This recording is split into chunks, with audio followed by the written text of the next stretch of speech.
folks! Welcome back to the King Kong review series. Now, while Kong Skull Island did return the eighth wonder to the big screen and in pop culture, that didn't stop a group of young southern filmmakers from producing their own fan film remake. So without further ado, let's take a look at Storm Studios' production of King Kong.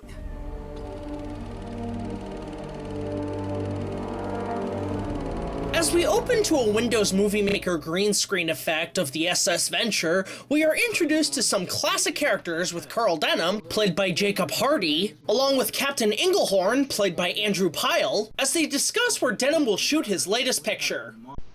But still, you always bring back a picture, and everyone always says, there is only one Carl Denham. Oh, hi, Carl. I've got a conscience, Denham.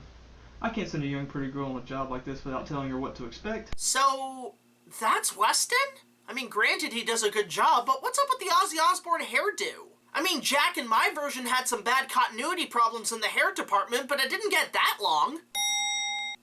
For the most part. Jurassic Park is frightening in the dark. Anyway, Weston explains that he was unable to get a girl for Denham's movie, as the director ventures off into the city, finding a young Ann Darrow, played by Victoria Starr. I'm a star. As she, oh god, come on guys, was it that expensive or difficult to shoot this scene in an actual grocery store? I mean, I don't know what the policy is filming one of these things, but it shouldn't be that hard. I mean, look at me right now. I'm in the exact same aisle where I can shoot this scene no problem handheld. If you were at least going grocery shopping, you could at least shoot this scene with the cast on your way down. It's not that difficult. This is exactly why you shoot on location. Authenticity, Jack. Real life. So of course Denham offers Anne a job in his latest picture as she gladly accepts the role. Or looks like she's reluctant to do so, as would anyone who feels like the director ran out of options. Listen, Anne, I told myself, somewhere out there's a woman born to play this role. And Anne, I think that woman is you. I'm square, Anne. Trust me. I feel like this guy and I had the same casting director. God damn it, Preston, all you had to do was look her in the eye and lie. This, of course, leads her into a relationship with Jack Driscoll, played by Christian Balilock, who from the part has the look of Jeff Bridges from '76, if he just got off the set of True Grit. I'll at least give them a point for finding a good look-alike. Fill your hand, you son of a bitch! So the crew arrive on the island, and from the looks of the wall, ended up off course in Orlando. I need to get footage of this wall. Who's here to take care of this wall? It's in such good condition. I don't know, but whoever it was must have wanted to keep whatever was on that side of the wall on that side. Well, you can't blame them for using an existing structure. I mean, they could have used the one from the original. Or a 76. 2005? They're from the South, so I guess Orlando will do. Southwest? Well, there's nothing.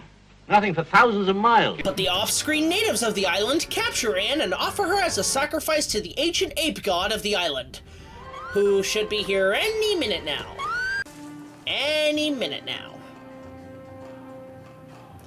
Any minute. Okay, come on! The extended TV cut of '76 didn't take this long. Come on, let's get a move on.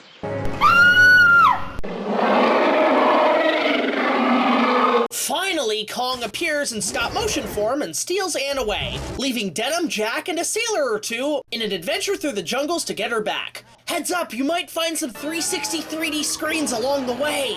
This is our fault! The dinosaur! Or some stop-motion dinosaurs, but that works better. After stumbling across a Plasticosaurus, the crew stumble upon Kong on the log bridge, and Kong battles his greatest foe. The mighty Tyrannosaurus Rex! After giving a pretty intense stabbing to the motherfucker, Jack and Denham split off to get back to the wall and find Anne. As Jack manages to grab Anne and Kong battles a giant snake, he follows them to the wall as Denham knocks him out with a gas bomb.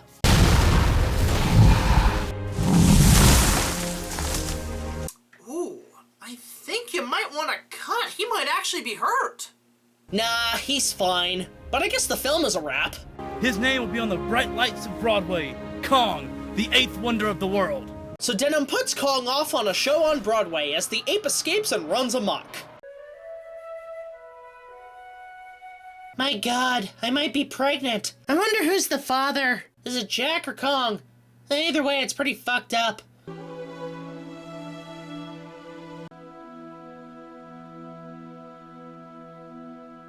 Aw, well isn't this a nice scene mirroring the tone of the 2005 film? Holy shit!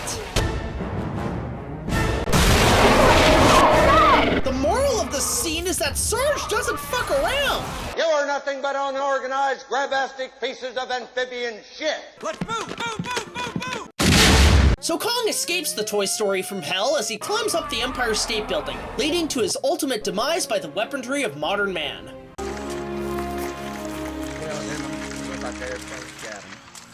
It wasn't the planes. It was the beauty that killed the beast.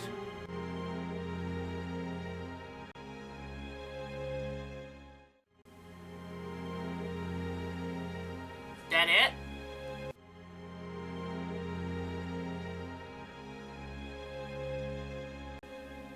Hello? You still going there, movie? Oh, okay, the movie's over. So what are my thoughts on this recent adaptation? Well, it's a bit of a mixed bag, but honestly I had fun with it. First thing I will say is that the actors do a really decent job. The three leads seem to have good chemistry and handle the dialogue well. Of course I had to come. I don't like looking at him. It reminds me of that terrible day on the island. For the most part. The lines are taken word for word from the original, which can make it really predictable. However, the best part in my opinion goes to Christian Balak as Jack Driscoll, who is pretty much a spitting image of the Jeff Bridges version. I'll take 50 cents of that. Denham comes off much more based on the original film, and Anne is alright. For what she's given, Victoria Starr can be given a pass for at least trying through, like I said before, seeming like she was kinda dragged into the set at times. No, wait, I can't. I don't understand. You must tell me. I do want this job. But I was starving. I can't. Shut up, bitch, you love it. The other major compliment to the film are the special effects, which are used in a nice variety. First being the full-size hand, which uses a technique I did for my own version, using a Halloween costume to build off of for a full rig, and it works pretty effectively for a lot of the scenes. The other plus is that the stop motion, which for custom-built puppets looks pretty damn good. Kong himself, using a classic Aurora model kit, is very similar to the Leonard Home Movies version. So major props given to the filmmakers for using tutorials from a film made 40 years prior. Now there's a man worth talking to. Also, the locations look pretty good and show off a decent Skull Island in what looked like some decently warm temperatures. But aside from that, there's not much else to compliment. The major issue with the film is most notably the camera work, editing, and compositing. Now granted, for the majority of the film, the green screen work actually does succeed pretty damn well.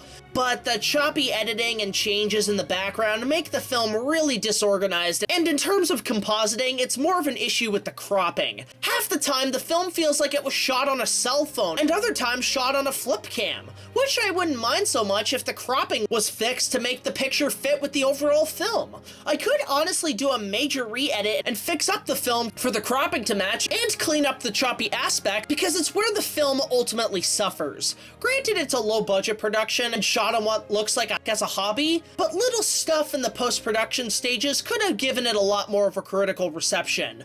Overall, Storm Studios' King Kong is a good attempt at the classic story. The actors are decent and pull off the lines, the shots are ambitious, and the special effects are a good feat of effort, minus some compositing and cropping. It overall gets a passable 6.5 out of 10. A decent fun effort, but could use a little bit of a cleanup. But if you felt an uncropped film felt incomplete, next time we'll be taking a look at a work print of a more recently released remake. Tune in next time, and I'll tell you all about it.